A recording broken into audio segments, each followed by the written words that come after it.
ki khubor ka batisi TV. Wanrah ashapi dak Orange Nissan looms hop ho near Fire Brigade Shillong, ringkat bat ka M Crown Hotel Kendailat Shillong, ka Three Olives Restaurant, bala play nakbentaban Shakriya P, hapo ka jingada jong ka Bio Bubble Antivirus Coating, ringkat ka Cosmic Kingdom, ka Jakai lekai bapaw ha Shillong, bala yada na ka Bio Bubble Antivirus Coating, bala le da ka Meva Enterprise. Ban Kyntiew shushu ya ka Jingpynmih do Syiar, ha ka Jylla Meghalaya barok kawai, ka Sorkar Jylla hakani ka Kyntiew kalabu Thong ban Wanrah no da ka Poultry mission khenang bakan Kyntiew ru ya ka yok ka kot jong ki longyeng longsem ki ba im kamai jakpo nagani ka kamri jingri.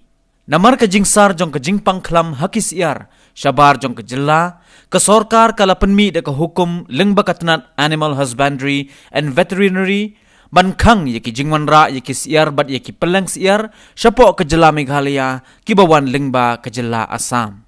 Haka jing yakren bat kilat pathai khubor usembut menteri rangba jong ke Sorkar Jylla uba preston tinsong uba pedru ya katnat Animal Husbandry and Veterinary ulayathu bahadu mentahi kampat don kanogono ke jingpang khlam haki Syiar haka Jylla Meghalaya bat nakal yang jong ke Sorkar Jylla ru kala shim khiabha ban yada yaki Syiar naka jingwan sar jong kanika khlam jingpang.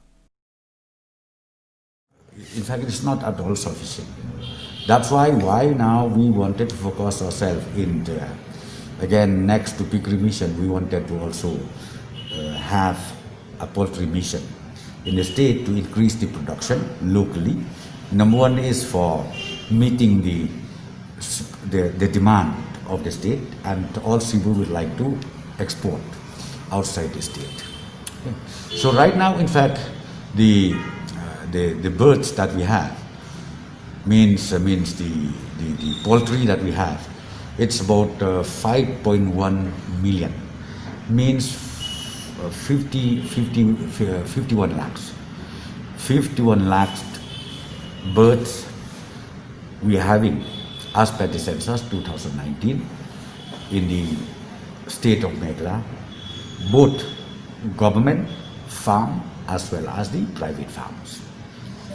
Be it chicken, be it eggs, on all those related items with immediate effect.